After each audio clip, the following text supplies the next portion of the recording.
I stared at the beautiful wooden box sitting on my doorstep, wrapped in elegant silver paper with my name written in my mother's careful handwriting. It was my 32nd birthday, and this unexpected package from my parents, Tom and Linda, caught me completely off guard. Inside, I discovered the most exquisite handmade chocolates I had ever seen, each piece carefully crafted with intricate swirl designs and delicate sugar flowers. My heart warmed at this rare gesture of affection from my usually distant family. The next morning, my parents and sister Sarah called me together on a three-way call, asking eagerly about the chocolates. I smiled broadly and said with genuine happiness, "Oh, I gave them to my younger brother David and Sarah's twin boys, Jake and Mason. You know how much kids love sweets, and I wanted to share the joy." The line went completely silent before all three voices erupted in absolute panic. "What did you do?" Sarah's voice cracked through the phone speaker with pure terror. My stomach dropped as I heard my mother sobbing hysterically in the background while my father shouted something unintelligible about hospitals and poison control. "Wait, what's wrong?" I demanded, my hands beginning to shake as an icy fear crept through my chest. "They're just chocolates, right? Jerry, you need to get to our house right now," Tom commanded with a trembling voice that I had never heard before. "Don't ask questions, just come immediately." I threw on clothes and raced through the Denver suburbs to my parents' modest ranch house on Maple Street, my mind spinning with horrible possibilities. What could be so dangerous about homemade chocolates? When I burst through their front door, I stopped dead in my tracks. The entire extended family was gathered in the living room, and every single face was pale with guilt and terror. Aunt Margaret sat hunched over in the corner recliner, wringing her hands and avoiding my eyes. Uncle Robert paced frantically near the fireplace, his usually confident demeanor completely shattered. Cousin Patricia kept checking her phone with nervous glances toward the door, as if expecting the worst possible news at any moment. "Where are David and the boys?" I asked, my voice barely above a whisper. Sarah collapsed onto the floral couch, tears streaming down her cheeks. "They're at Denver General Hospital," she choked out. "Jerry, those chocolates weren't just regular chocolates." My legs nearly gave out beneath me. "What do you mean they weren't regular chocolates?" Linda stepped forward, her face ashen and aged 10 years since yesterday. "We ground up prescription sleep medication and mixed it into the chocolate filling," she admitted in a broken voice. "They were meant for you, Jerry. Only you." The room started spinning as the implications crashed over me like a tidal wave. "You drugged the chocolates? Why would you do something like that?" Tom cleared his throat, unable to meet my eyes. "There's an emergency board meeting for Grandpa Walter's construction company today at 3 o'clock. If you miss it, your inheritance rights automatically transfer to the rest of the family according to the bylaws." I stared at my father in complete disbelief. "You were going to drug me unconscious to steal my inheritance." "It wasn't stealing," Sarah protested weakly. "We just thought it would be easier if you weren't there to complicate things. The business is too much responsibility for one person anyway." "How much medication did you put in those chocolates?" I demanded, my voice rising with each word. Uncle Robert stepped forward with a guilty expression. "About 6 doses of prescription sleeping pills per piece. We calculated it based on your weight to keep you unconscious for 12 hours. My blood turned to ice. David weighs 60 pounds less than me, and Jake and Mason are 8 years old. How could you calculate dosages for children?" The horrible silence that followed told me everything I needed to know. They hadn't calculated anything for children because they never expected children to eat the chocolates. They had prepared enough sedatives to knock out a grown man, and now my innocent younger brother and 2 little boys were fighting for their lives because of my family's greed. Sarah's husband, Mark, a lawyer with slicked back hair and expensive suits, emerged from the kitchen holding a manila folder. "Jerry, we need to discuss your legal options here. The family is willing to help you through this difficult situation, but we need your cooperation." "What kind of cooperation?" I asked, though I dreaded the answer. Mark opened the folder and spread documents across the coffee table. "We've prepared a statement explaining that you're mentally unfit to handle the responsibilities of the family business. There are also affidavits from several family members documenting concerning behavior patterns over the past year." I picked up one of the papers and scanned the fabricated claims. According to these documents, I had exhibited signs of paranoia, financial irresponsibility, and emotional instability. Every family gathering, every casual conversation, every moment of vulnerability had been twisted into evidence against my mental competence. "This is all fake," I said, my voice hollow with shock. "The important thing is helping those children recover." Aunt Margaret finally spoke from her corner chair. "Jerry, if you care about David and the boys, you'll sign these papers and let the family handle the business matters. We don't want to involve the authorities in what was clearly an accident." I looked around the room at these people who shared my blood, who I had trusted and loved my entire life, and realized I was staring at strangers. Worse than strangers.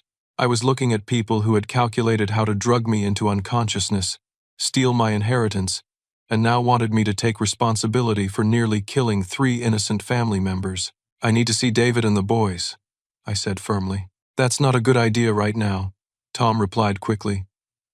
"The doctors said they need rest, and seeing you might upset them. Why don't you sign these papers first, and then we can discuss visitation?" But I was already heading for the door, my mind reeling with the realization that my own family had tried to drug me and were now attempting to manipulate me into giving up everything my grandfather had worked to build. As I reached for the doorknob, Sarah's voice stopped me cold. "Jerry, if you don't cooperate with us, we'll have to tell the authorities that you deliberately gave dangerous chocolates to children. Who do you think they'll believe? A stable family with legal documentation of your mental problems? Or a man with a history of erratic behavior?" I drove to Denver General Hospital with my hands gripping the steering wheel so tightly my knuckles had turned white. The sterile smell of disinfectant hit me as I approached the pediatric ward, where a tired-looking nurse directed me to room 212. Through the window, I saw David lying motionless in a hospital bed, connected to monitors that beeped steadily in the quiet room. Jake and Mason were in the adjoining room, their small forms dwarfed by the medical equipment surrounding them. The sight of their unconscious bodies filled me with a rage so pure and powerful that I had to lean against the wall to steady myself. "Are you Jerry?" asked a woman's voice behind me. I turned to see Dr. Elizabeth Carter, a middle-aged physician with kind eyes and graying hair pulled back in a practical ponytail. She wore scrubs decorated with cartoon animals, clearly designed to put young patients at ease. "I'm David's brother and the boy's uncle," I explained. "How are they doing?" Dr. Carter consulted her clipboard with a grave expression. "They're stable now, but it was touch and go for several hours. The medication level in their blood was extremely dangerous, especially considering their body weights. David consumed approximately 2 pieces of the chocolate, while each boy ate 1 piece. Their faster metabolisms actually helped process the drugs more quickly than an adult would. Will they recover completely?" "We believe so, but they'll need monitoring for at least 48 hours. Mr. Morrison, I need to ask you some difficult questions about how these children ingested prescription medication." Before I could respond, my phone buzzed with a text from Tom. "Family meeting at 8 p.m. tonight. Come alone. We need to resolve this situation before it gets out of hand." Dr. Carter noticed my distraction. "Is everything all right?"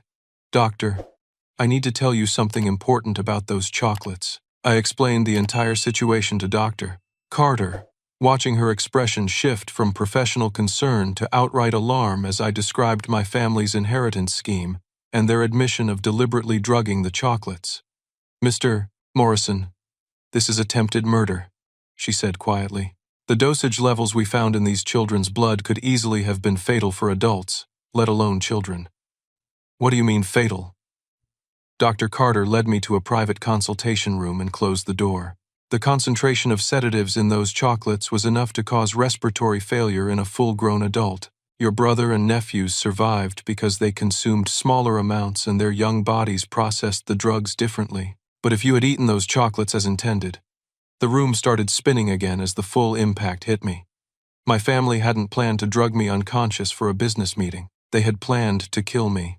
"Doctor, I need to show you something," I said, pulling out my phone. I scrolled through months of text messages from Sarah, documenting times when I had felt mysteriously ill after family dinners, holiday gatherings, and casual visits to my parents' house. Dr. Carter read through the messages with growing concern. "Mr. Morrison, these symptoms you described suggest you may have been ingesting small amounts of various medications for months. Have you been getting blood work done regularly? No, but I can get some done right now. 2 hours later, Dr. Carter called me back with results that confirmed my worst fears. My blood showed traces of at least 4 different prescription medications, including anti-anxiety drugs, blood pressure medication, and sleep aids. Your family has been slowly poisoning you for months, Dr. Carter stated bluntly. This wasn't their first attempt. They were building up to something bigger. She connected me with Detective James Morrison, a seasoned investigator with the Denver Police Department who specialized in financial crimes and family violence. Detective Morrison was a tall man with silver hair and the weary eyes of someone who had seen too much human cruelty. Jerry, your case fits a pattern we've been investigating, Detective Morrison explained as we sat in the hospital cafeteria. There have been 3 similar inheritance murders in Colorado over the past 5 years. In each case, family members slowly poisoned the heir over time, then escalated to a lethal dose when they needed to finalize the inheritance transfer. You think my family has done this before? I think your family has been planning this for a very long time. Detective Morrison pulled out a thick file folder. We've actually been investigating your family for suspected elder abuse of your grandfather before his death. There were several concerning reports from his neighbors about family members visiting frequently toward the end of his life, and his doctor noted some unusual symptoms that didn't match his documented health conditions. My grandfather, Walter, had died 18 months ago from what the family claimed was a sudden heart attack. He had been healthy and active at 78, still running his construction company and taking daily walks around the neighborhood. His death had been unexpected but not questioned by authorities at the time. Jerry, I need you to think carefully. Did your grandfather show any signs of confusion or unusual behavior in the weeks before he died?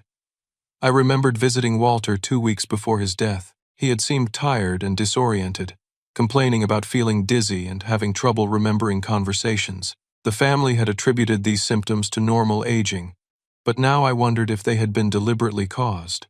There's something else. Detective Morrison continued. Your grandfather's lawyer, Frank Hutchinson, has been trying to reach you for months. Your family told him you were traveling overseas and couldn't be contacted. Frank Hutchinson was a respected estate attorney who had handled Walter's legal affairs for over 20 years. If he had been trying to reach me, it meant there was something important about the inheritance that my family didn't want me to know. Mr. Hutchinson left specific instructions that you were to receive a sealed letter immediately upon your grandfather's death, Detective Morrison explained. Your family claimed they would deliver it to you, but apparently, that never happened. We drove directly to Frank Hutchinson's office in downtown Denver. Frank was a distinguished gentleman in his 60s with a white beard and the careful manner of someone who had spent decades handling delicate legal matters. His office walls were lined with law books and family photos that spoke of a lifetime dedicated to protecting people's final wishes. Jerry, I've been worried about you, Frank said as he unlocked a secure filing cabinet. Your grandfather left very specific instructions about his concerns regarding your family's intentions. Frank handed me a sealed envelope with my name written in Walter's familiar handwriting. Inside was a 2-page letter that made my blood run cold. My dear grandson Jerry, if you are reading this, it means I am gone and my fears about our family have likely proven justified. I have reason to believe that Tom, Linda, and Sarah are planning to harm me and eventually harm you to gain control of the construction company and our family assets. Over the past 6 months, I have been experiencing symptoms that I believe are the result of deliberate poisoning. I have documented these incidents and left evidence in safety deposit box number 437 at First National Bank. The key is hidden behind the loose brick in my workshop fireplace. Jerry, trust no one in our family except yourself. They have been planning this for years, and they will not stop until they have everything.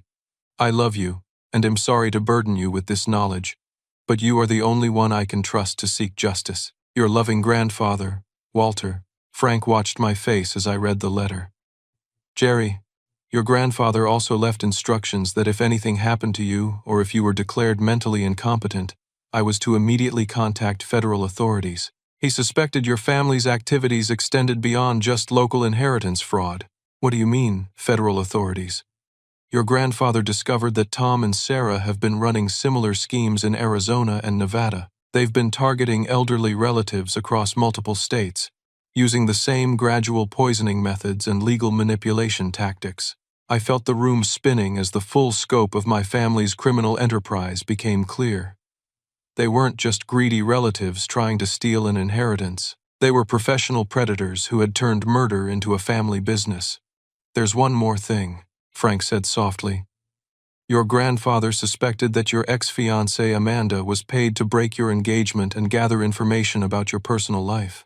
He hired a private investigator who documented several meetings between Amanda and your sister Sarah. Amanda and I had been together for 3 years and engaged for 6 months when she suddenly ended our relationship 2 years ago. She had claimed I was developing a gambling addiction and becoming financially irresponsible, accusations that devastated me because I had never gambled and had always been careful with money. Now I realized those accusations had been planted by my family to isolate me and damage my credibility.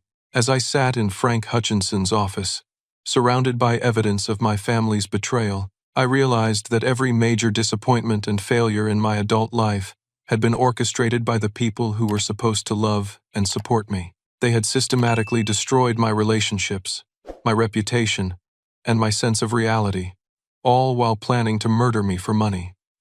But now I knew the truth, and I had allies who believed me. For the first time since receiving that phone call about the chocolates, I felt something other than fear and betrayal. I felt the beginning of determination to fight back. The next morning, I returned to the hospital to check on David and the boys. But Dr. Carter pulled me aside with an expression more grave than I had seen before.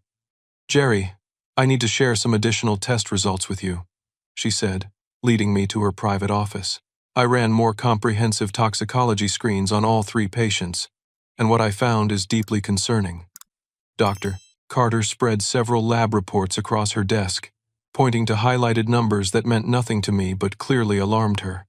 The concentration of sedatives in those chocolates was not just dangerous, Jerry, it was lethal. We're talking about enough medication to cause complete respiratory failure in a healthy adult male. I stared at the reports, trying to process what she was telling me. "But you said David survived because he only ate 2 pieces.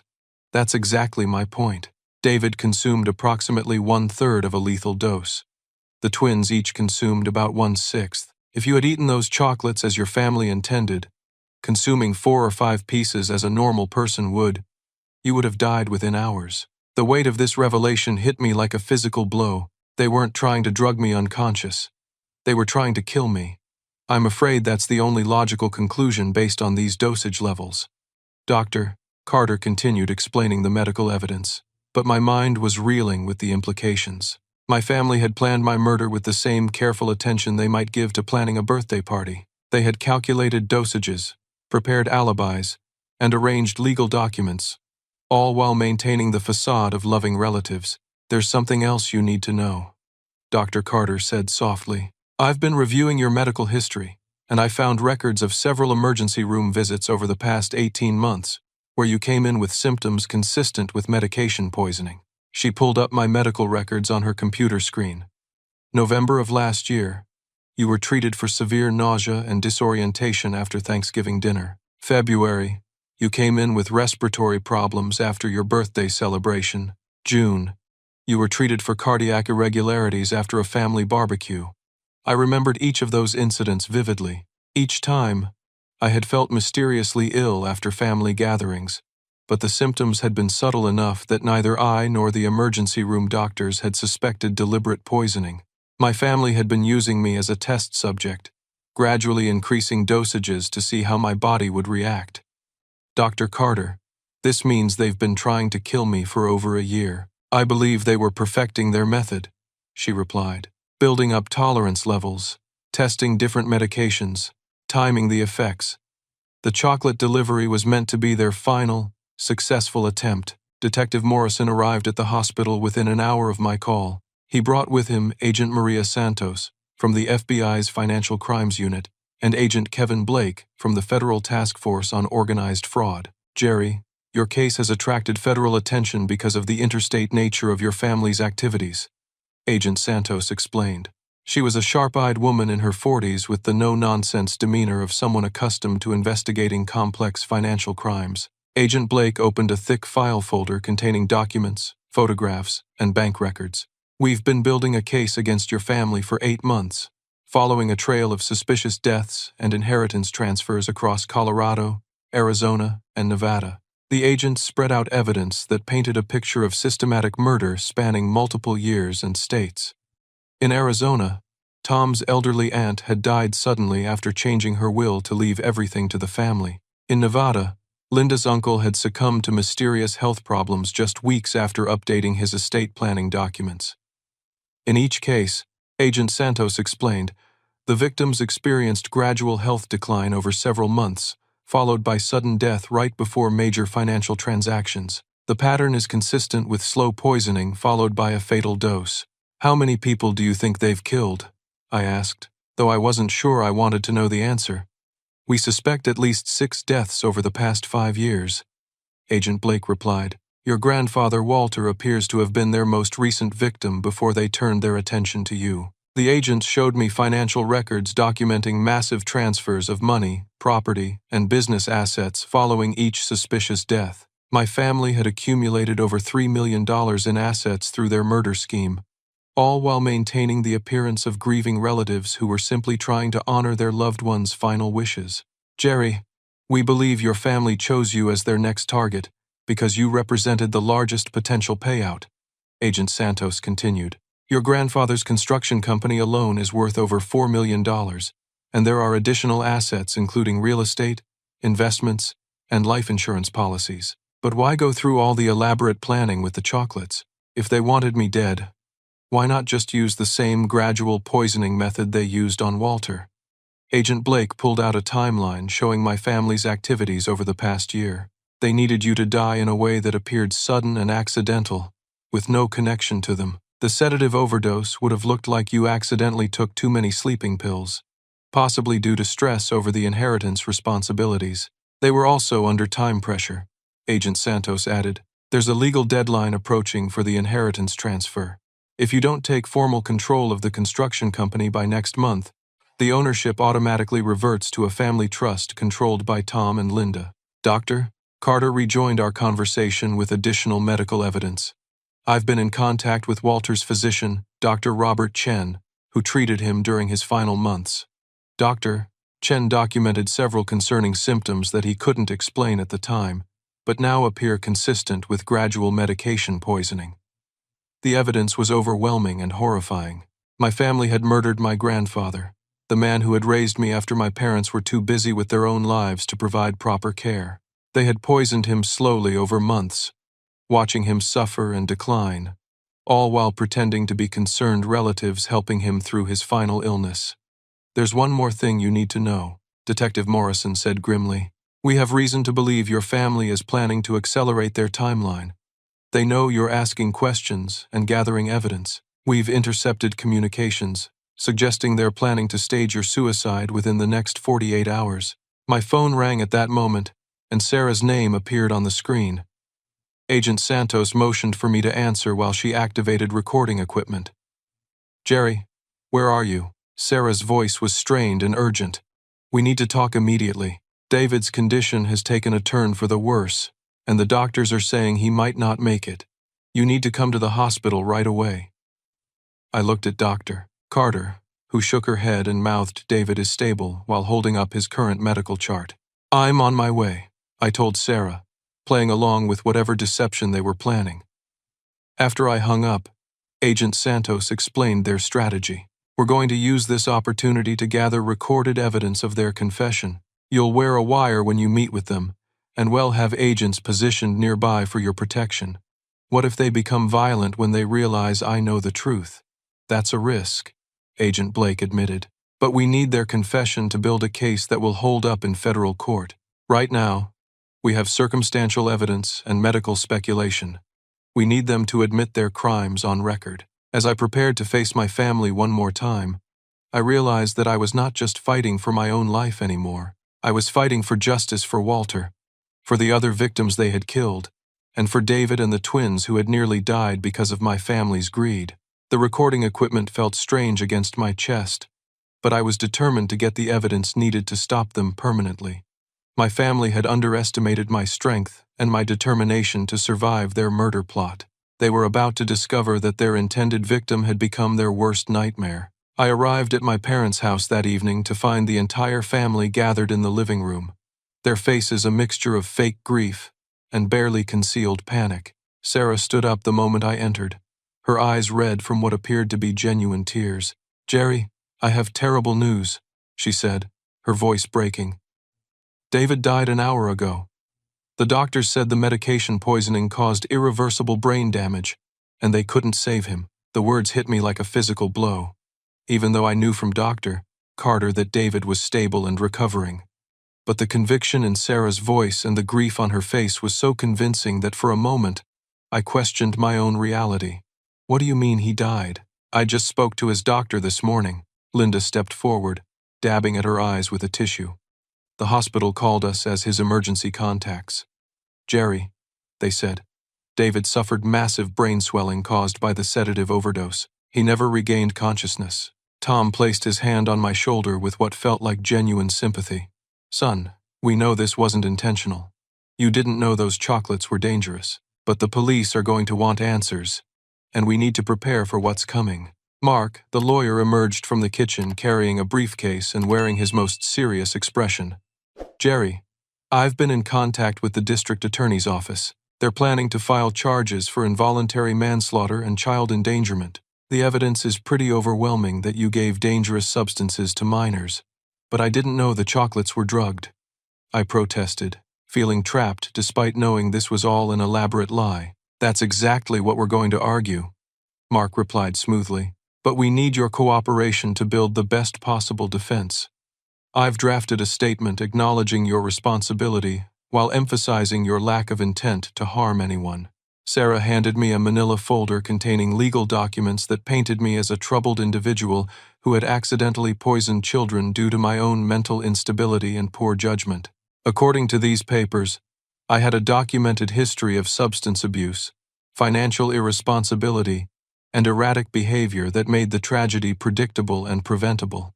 "This is all fake," I said, scanning the fabricated evidence. "These drug tests, these psychological evaluations, these witness statements, none of this is real." "Jerry, you're in shock," Aunt Margaret said gently. "This is a lot to process, and grief can make us say things we don't mean. The important thing now is protecting you from criminal charges." Uncle Robert stepped forward with financial documents. "We've also taken the liberty of arranging some asset protection strategies. If you're convicted, the state could seize your inheritance to pay for civil damages. By transferring ownership to a family trust now, we can preserve Walter's legacy." I realized they were using David's fake death as leverage to force me into signing away my inheritance, while simultaneously setting me up to take responsibility for the attempted murders they had committed. The elaborate nature of their deception was both impressive and terrifying. "I want to see David's body," I said firmly. An uncomfortable silence filled the room. Linda and Sarah exchanged quick glances before Sarah responded. "The hospital has already transferred him to the funeral home. The medical examiner needed to perform an autopsy because of the suspicious circumstances surrounding his death." "Which funeral home?" "Peterson and Sons on Grant Street," Tom answered without hesitation. "But Jerry, I don't think you should see him right now. The autopsy process. It wouldn't be good for your emotional state." Mark opened his briefcase and spread more legal documents across the coffee table. "Jerry, time is a critical factor here. The police are planning to arrest you tomorrow morning. If we can get your signature on these documents tonight, I can argue for reduced charges based on your cooperation and acceptance of responsibility." The documents included a full confession to accidentally poisoning 3 family members, a statement acknowledging my mental instability, a waiver of my inheritance rights, and a power of attorney giving the family control over my financial affairs. In essence, they wanted me to sign away my life, my freedom, and my future in one comprehensive package. What if I refused to sign these papers? Sarah's demeanor shifted subtly, and I caught a glimpse of coldness behind her tears. "Jerry, if you don't cooperate, we'll have to tell the police about your history of threatening family members. There are witnesses who can testify about your violent outbursts and paranoid accusations against us. What witnesses? What violent outbursts? Linda produced a stack of photographs showing me at various family gatherings over the past year. In each photo, I appeared argumentative, intoxicated, or emotionally unstable. I realized they had been carefully staging and documenting these moments, creating visual evidence to support their claims about my mental state. These photos show a pattern of concerning behavior, Mark explained. Combined with the medical evidence of substance abuse and the tragic outcome with the children, they paint a picture of someone who was clearly struggling with serious psychological issues. Tom sat down across from me with the tired expression of a disappointed father. Jerry, we're trying to help you here. If you fight these charges, you'll spend the rest of your life in prison. If you cooperate and accept responsibility, we can probably get you sentenced to a psychiatric facility where you can get the help you need. I looked around the room at these people who had raised me, supported me, and shared decades of family memories with me. Now they were calmly discussing how to frame me for murders they had committed while stealing everything my grandfather had worked to build. I need time to think about this, I said, standing up to leave. Jerry, we don't have time, Sarah said urgently. The police are coming in the morning. Once you're arrested, our ability to help you becomes very limited. As I reached for the door, Mark's voice stopped me with a final threat disguised as legal advice. Jerry, I should mention that the district attorney is also considering charges against you for elder abuse in connection with Walter's death. Apparently, there's evidence suggesting you may have been stealing from him and manipulating his medications in the months before he died. If you don't cooperate with us now, those charges could result in a life sentence. I walked out of my parents' house feeling more alone and terrified than I had ever felt in my life. They had created an elaborate web of false evidence, fake witnesses, and manufactured documentation that would be almost impossible for me to disprove. Even worse, they had staged David's death so convincingly that I was beginning to question my own sanity. But as I sat in my car outside their house, I remembered the recording device hidden under my shirt.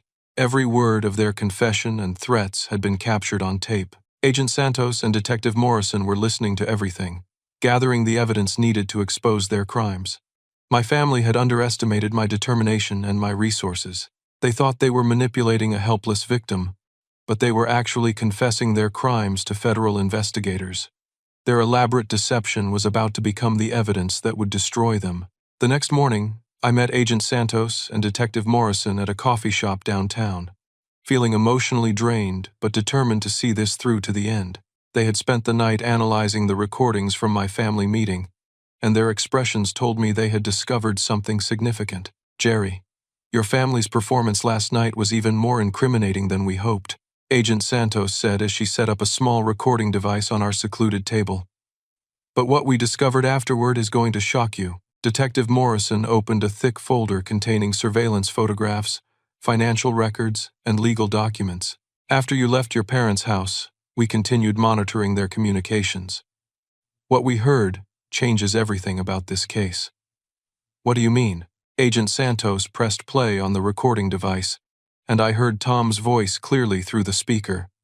He bought the whole story about David being dead. Frank, you did a great job coaching Sarah on how to cry convincingly. My heart nearly stopped as I heard my grandfather's voice respond. I've been watching Jerry's reactions carefully. He's stronger than we anticipated, but he's still not prepared for what's coming next. Grandpa Walter is alive, I whispered, feeling like the ground had shifted beneath me.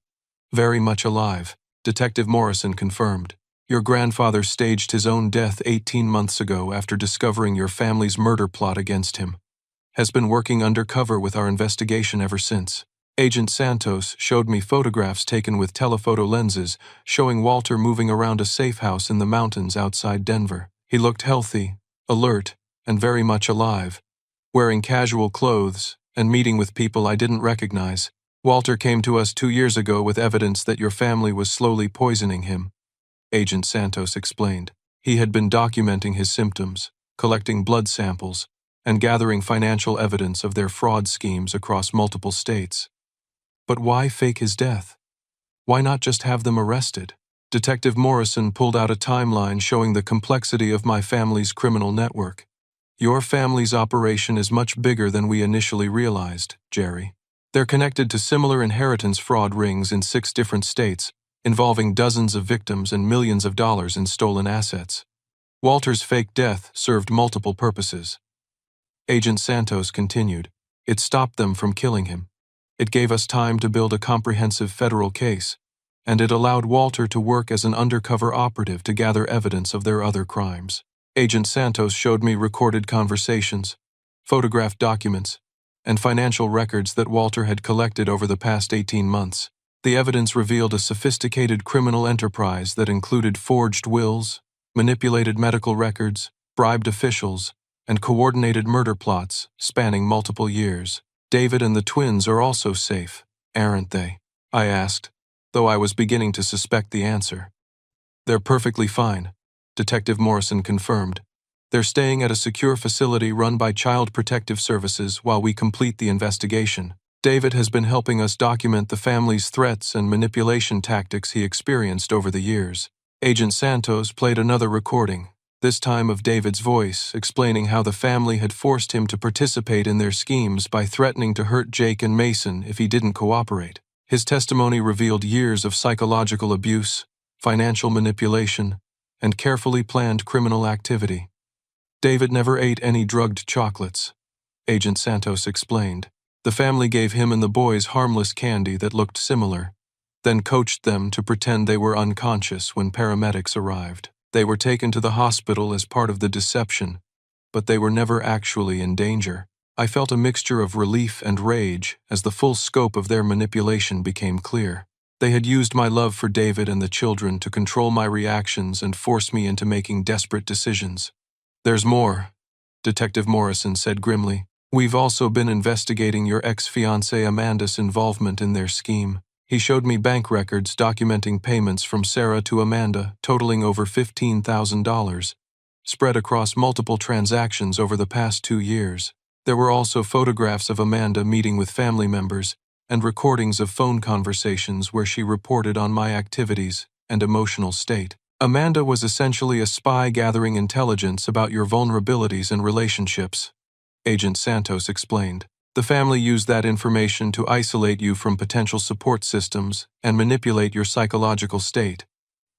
But then Detective Morrison surprised me with additional evidence. However, Amanda came to us 6 months ago with concerns about what the family was asking her to do.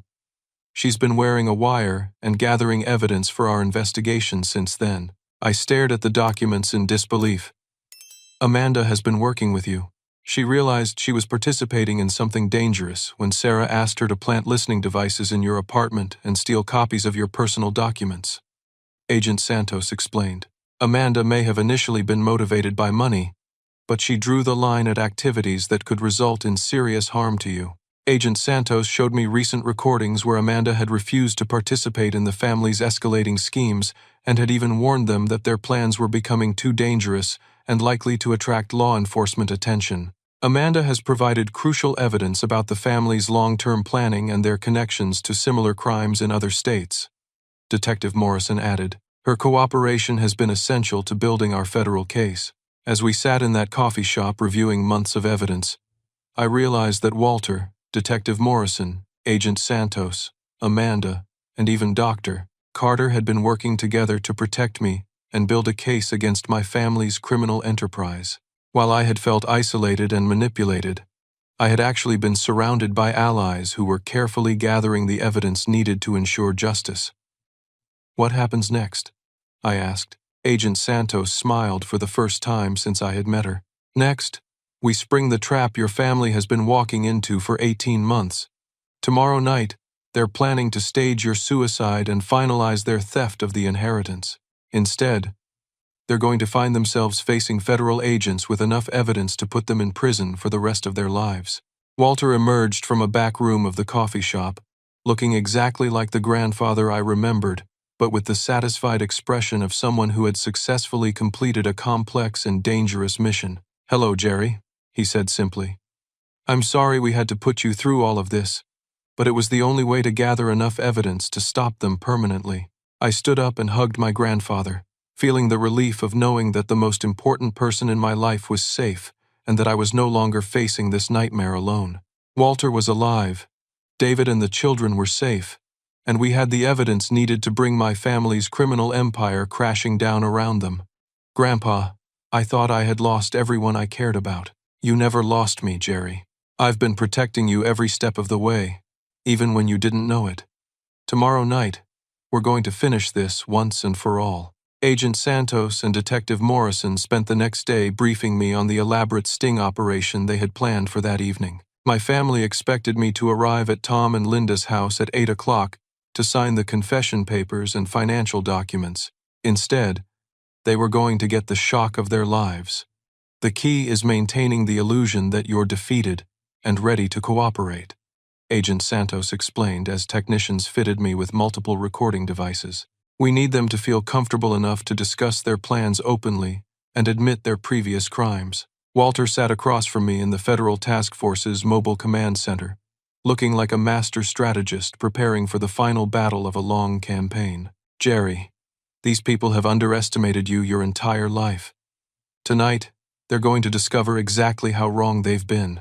At 7:55, I knocked on my parents' front door, carrying the legal documents they expected me to sign and wearing the expression of someone who had been completely broken by recent events. Sarah answered the door with red-rimmed eyes and a sympathetic smile that I now recognized as completely false. Jerry, I'm so glad you decided to cooperate, she said, leading me into the living room, where the entire family was assembled exactly as they had been the night before.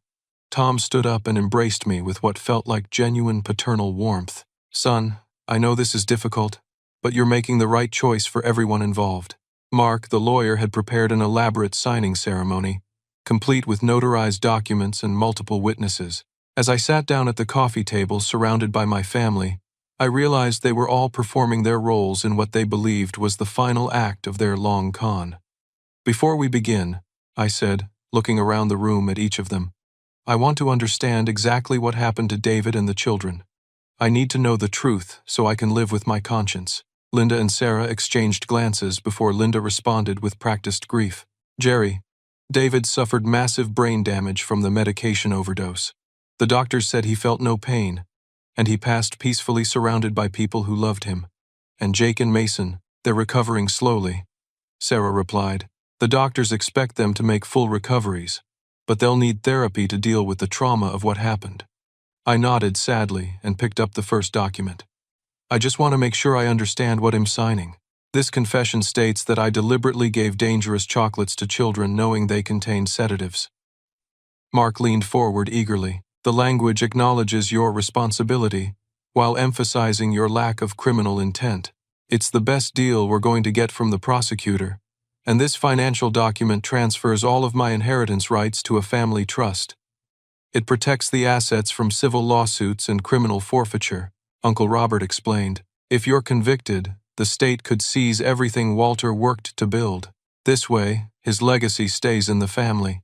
I pretended to read through the documents carefully, while the hidden recording devices captured every word of their explanations and justifications. They were so confident in their manipulation that they spoke openly about their plans and previous crimes.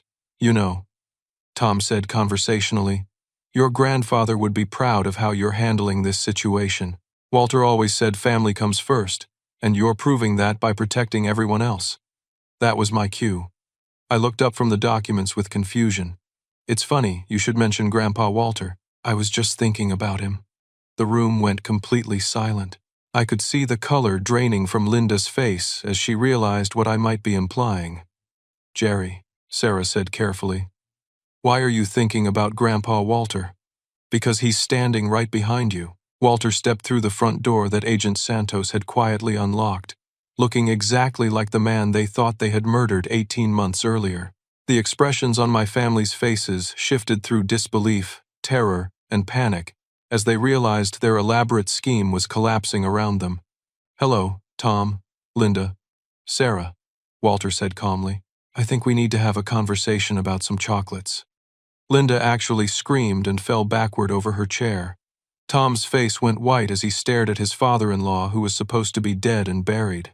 Sarah tried to run for the back door, but Agent Santos and Detective Morrison entered from the kitchen, blocking her escape. Federal Bureau of Investigation, Agent Santos announced. displaying her badge. "Nobody move. You're all under arrest." Mark tried to grab his briefcase and destroy evidence, but Agent Blake appeared from the basement stairs and wrestled the case away from him. Uncle Robert attempted to flush something down the bathroom toilet, but local police officers had already secured all the exits. "This is impossible," Tom said, staring at Walter in shock. "You died. We saw your body. We went to your funeral." Walter smiled grimly. "You saw the body of a homeless man who died of natural causes and bore a passing resemblance to me. These are recorded conversations planning Jerry's death." He played a recording of Tom's voice discussing optimal sedative dosages for someone of my weight and body type. Then Linda's voice calculating how long my body would need to be undiscovered for their alibi to work. Then Sarah's voice discussing how to manipulate the inheritance transfer documents. "And this," Walter said, producing the box of original chocolates from evidence storage, "contains enough sedatives to kill 3 adult men. The dosage calculations in your handwriting, Tom, are particularly incriminating." Tom finally broke down as the weight of evidence overwhelmed him. "Dad, you have to understand. We needed that money. The business was failing. We had debts. The kids needed college funds. Jerry would have wasted everything on his stupid projects. So you decided to murder your own son. We thought it would look like an accident." Tom protested desperately. Nobody was supposed to get hurt except Jerry, and he would have just gone to sleep and not woken up. Linda started crying hysterically. "We never meant for David and the children to eat those chocolates. That was Jerry's fault for giving them away. David and the children were never in danger," Walter revealed. "They ate harmless candy and pretended to be unconscious as part of our investigation. They're perfectly safe." Sarah's last desperate attempt at manipulation was to appeal to my emotions. "Jerry, you can't let them arrest your own family. We're blood relatives. Family protects family." I looked at this woman who had helped plan my murder, who had manipulated me for years, who had tried to frame me for crimes she committed, and I felt nothing but pity for her complete lack of understanding. "Sarah, you stopped being my family the moment you tried to kill me for money. As federal agents led my family away in handcuffs, I realized that the nightmare was finally over. The people who had raised me were criminals who had never loved me, but I was surrounded by real family now. Walter, who had risked everything to protect me, Detective Morrison, and Agent Santos, who had worked tirelessly to ensure justice. Amanda, who had found the courage to do the right thing despite her mistakes, and David, who had endured years of abuse to help expose their crimes. The recording devices had captured everything we needed for federal prosecution. My family's criminal enterprise was finished, and I was finally free to build a life based on trust, honesty, and genuine relationships. 6 months later, I sat in the federal courthouse in Denver, watching as Judge Patricia Williams delivered the final sentences in United States v. Morrison. The courtroom was packed with victims, investigators, and family members who had been affected by my family's criminal enterprise. Tom received 25 years in federal prison for conspiracy to commit murder, racketeering, and financial fraud across multiple states. The judge noted that his leadership role in the organization and his complete lack of remorse warranted the maximum sentence allowed under federal guidelines. Linda was sentenced to 20 years for accessory to attempted murder and conspiracy charges. Her tearful pleas for mercy fell on deaf ears after prosecutors played recordings of her discussing optimal poison dosages and cleanup procedures. Sarah received 18 years for identity theft, conspiracy, and child endangerment. The judge was particularly harsh in condemning her manipulation of her own children as props in the family's criminal schemes. Mark the lawyer lost his license permanently and received 15 years for conspiracy, evidence tampering, and abuse of his position as an officer of the court. The State Bar Association launched additional investigations into his other clients' cases. Uncle Robert and Cousin Patricia each received 10 years for their roles in the financial fraud and money laundering operations. The prosecution had evidence linking them to similar schemes dating back over a decade. But the most satisfying moment came when federal prosecutors revealed the full scope of restitution my family would be paying. Assets totaling over $8 million were recovered from hidden accounts, offshore investments, and property purchases made with stolen money. Every victim of their schemes would receive full compensation, with additional damages for pain and suffering. I stood up as Judge Williams addressed me directly. Mr. Morrison, the court recognizes your courage in exposing this criminal enterprise and your cooperation with federal investigators. Your actions have prevented additional murders and brought justice to victims across multiple states. After the sentencing hearing, I walked out of the courthouse with Walter, Detective Morrison, Agent Santos, and Frank Hutchinson. The Denver sunshine felt warm on my face as I realized I was truly free for the first time in years.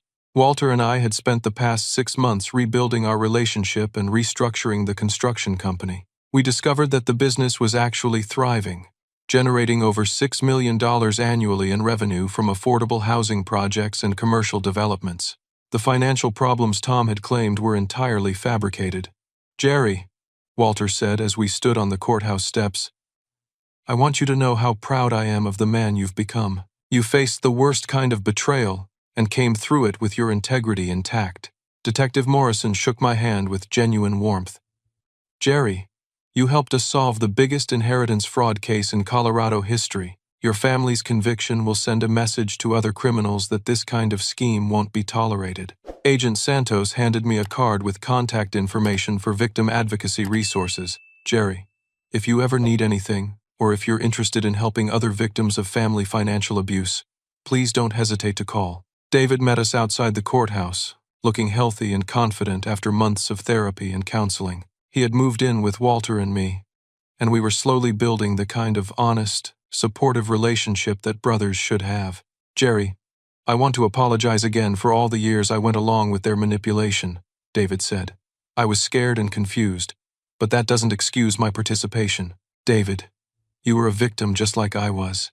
What matters is that we're building something better now." Jake and Mason had been placed with wonderful foster families who were helping them recover from the trauma of being used as pawns in their parents' criminal schemes. We maintained regular contact, and they were gradually learning to trust adults again. Amanda had contacted me several months earlier to apologize for her role in the family's manipulation. While we didn't restart our romantic relationship, we had developed a friendship based on mutual respect and shared commitment to healing from our experiences. "Jerry, I'll never forgive myself for taking money to spy on you," Amanda had told me during one of our conversations. "But working with the FBI to expose their crimes was the most important thing I've ever done." Dr. Carter had become not just a medical professional but a trusted advisor who helped me understand the psychological impact of years of manipulation and gaslighting. Through therapy, I learned to recognize healthy relationships and set appropriate boundaries with people in my life. The most meaningful change was what Walter and I did with the construction company. We established the Morrison Foundation for Elder Abuse Prevention, using company profits to fund educational programs, support services, and legal assistance for elderly victims of family financial abuse. Every elderly person deserves to live with dignity and security. I told the local newspaper when they featured our foundation, nobody should have to fear that their own family members are planning to harm them for money. We also created educational materials for families about recognizing signs of financial elder abuse and resources for reporting suspicious activities. The Foundation's website received thousands of visits from people concerned about elderly relatives or seeking help for their own situations. Frank Hutchinson helped us establish legal protections to ensure that future inheritance disputes would be handled transparently and ethically. We created detailed documentation requirements and independent oversight procedures to prevent future manipulation. 1 year after that terrifying phone call about the chocolates, I celebrated my 34th birthday with Walter, David, Dr. Carter, Detective Morrison, Amanda, and several new friends I had met through the Foundation's work. We gathered at Walter's house for a barbecue, sharing stories and laughter in a way that felt genuinely warm and supportive. "Jerry," Walter said as we sat on his back porch watching the sunset over the Rocky Mountains, "I want you to understand something important. The money, the business, the assets, none of that matters compared to the kind of man you've become. Your real inheritance isn't financial. It's your character, your integrity, and your commitment to helping others." As I looked around at the people who had supported me through the worst period of my life, I realized that Walter was absolutely right. The family that had raised me had been defined by greed, manipulation, and willingness to hurt others for personal gain. But the family I had chosen was defined by honesty, loyalty, and commitment to justice. Grandpa, I've learned that family isn't about blood relations or shared genetics. Family is about people who genuinely care about your well-being and who you can trust to be there when life gets difficult. David nodded thoughtfully. Jerry, before all this happened, I thought family meant you had to accept whatever treatment people gave you because you were related to them. Now I understand that real family members don't threaten you, manipulate you, or try to harm you. Doctor, Carter raised her glass of lemonade in a toast. To the Morrison family, defined not by blood but by love, respect, and commitment to each other's happiness and safety. As we clinked glasses and watched the stars appear over Colorado, I reflected on the lessons I had learned through this nightmare. Trust must be earned through consistent actions, not assumed because of family relationships. Money and inheritance can bring out the worst in people, but they can also be used to help others and create positive change. Most importantly, surviving betrayal by people you love doesn't make you bitter or unable to trust again. It teaches you to recognize genuine care and appreciate the people who prove their trustworthiness through their choices. The construction company now employs 47 people and generates over $10 million annually in revenue. We focus on affordable housing projects that help working families achieve homeownership and commercial developments that create jobs in underserved communities. Every project we complete honors Walter's original vision of using business success to strengthen communities. The Morrison Foundation has helped over 200 elderly victims of family financial abuse and has worked with law enforcement agencies across 6 states to develop better investigation procedures for inheritance fraud cases. We've created educational materials that are now used by senior centers, legal aid organizations, and police departments nationwide. Most importantly, I've learned to build relationships based on mutual respect, honest communication, and shared values, rather than obligation or manipulation. The people in my life now are there because we genuinely care about each other's well-being, not because we share DNA or have financial connections. As I finish this story, I want to leave you with the most important lesson I learned.